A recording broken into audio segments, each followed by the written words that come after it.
Hey, this is RJ May, and you're watching Mr. Mario 2011.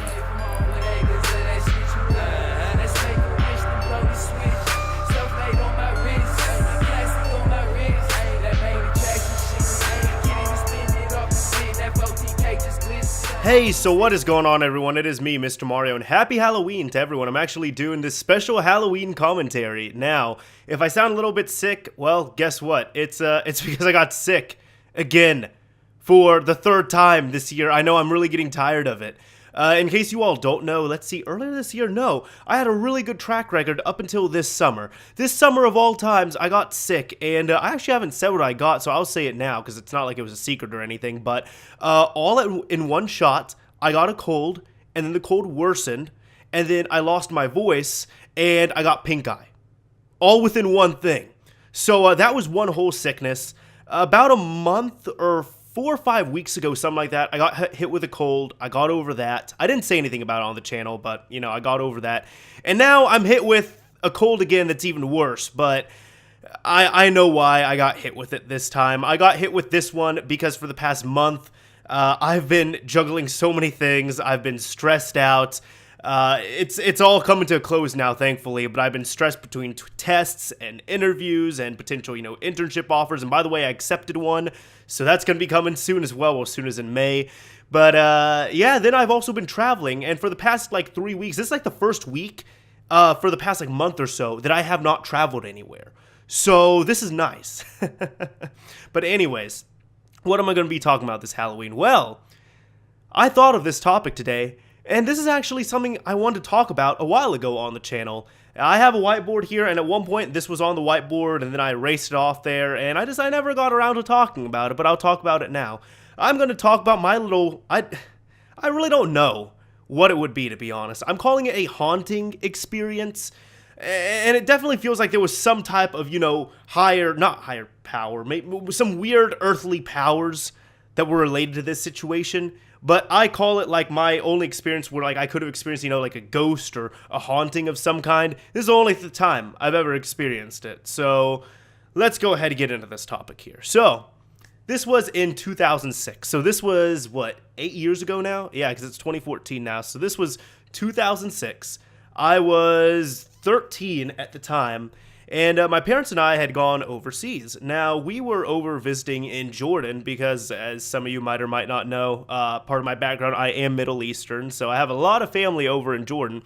And at one point, for 2 weeks when we were there, we decided to rent an apartment, temporarily, just 2-week rental. That was it. One of my family's there, they were able to find it. One of my cousins was able to score a pretty good deal on it. We were able to only stay there for 2 weeks. It was awesome. It all worked out, and it was furnished. And everything was set up. Pretty much we just had to pay the guy, live there for 2 weeks, leave. That was about it, as long as we didn't trash the place. So what happens is we get over to this building, right? And apparently, we are the first people to rent this apartment. So we get to the building. This apartment's on the top floor of this apartment building, right? You have all these windows that just open up to just this beautiful scenery, all around the neighborhood and all that. And it looked so nice. And we were like, man, we got an awesome deal. This is great. And we're all looking around, we're checking, making sure everything works. And then I noticed there was something weird. There was one door we couldn't get open. And I said, hey Dad, I can't get this door open.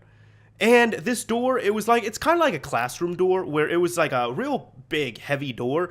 And then there was just on the, if you're looking at it, on the left side, there was just a window there. But it was a heavily frosted window to the point where you could see that there was a light on. You could see it from underneath the door and through that window, but you could not make out anything on the other side of that door. So we tried opening it, it didn't open. And then we found a spare, we tried all our keys, we had 2 or 3 keys, none of them worked. We found a spare key actually, somewhere in the kitchen I believe.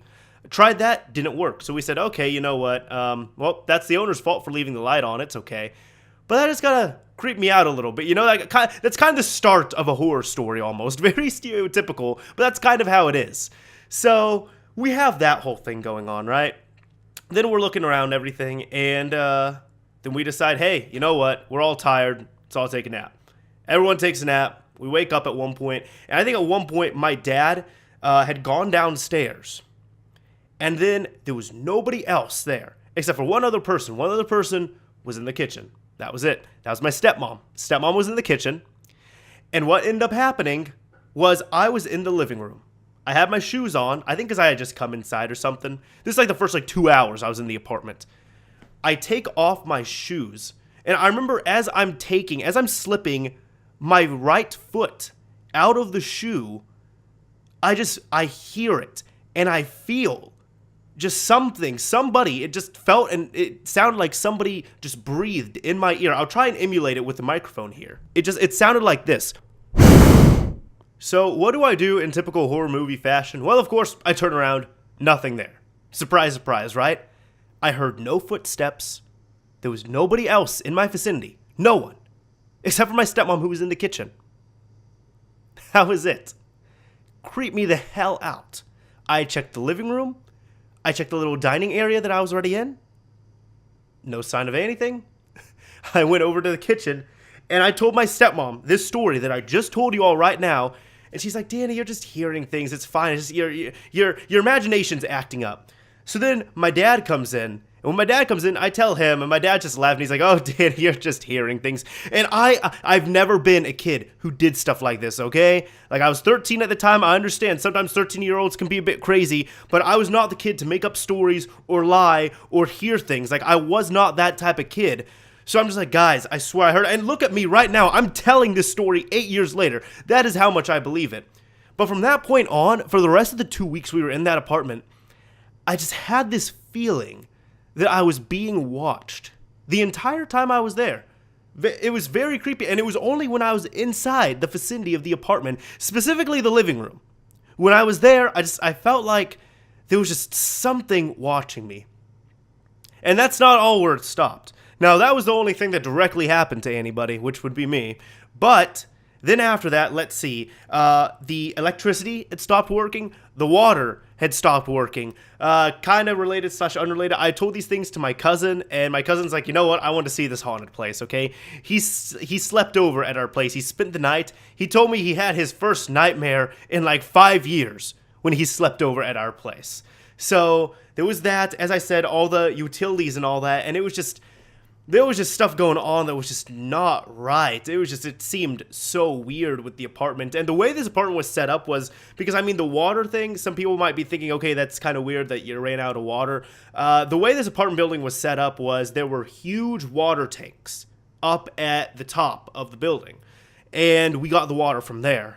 Dude who owned the apartment, he didn't get the refill on it or whatever like that. So we ran out of water. Then we had to hook it up to the backup one. And oh my God, the water smelled. It smelled like rotten eggs or something. It was crazy.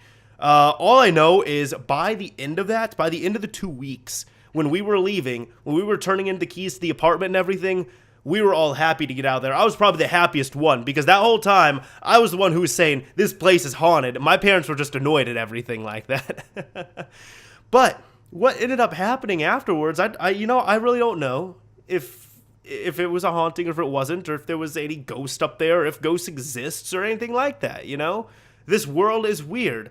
But all I know is that 2 years later, when I went over there again, my parents suddenly believed me. And my dad was actually telling the rest of my family, because my family brought up the apartment, my extended family, they brought up that apartment. They said, yeah, that apartment you stayed in, you all were the first people and the last people to rent that apartment. They couldn't rent it out before, they couldn't rent it out afterwards.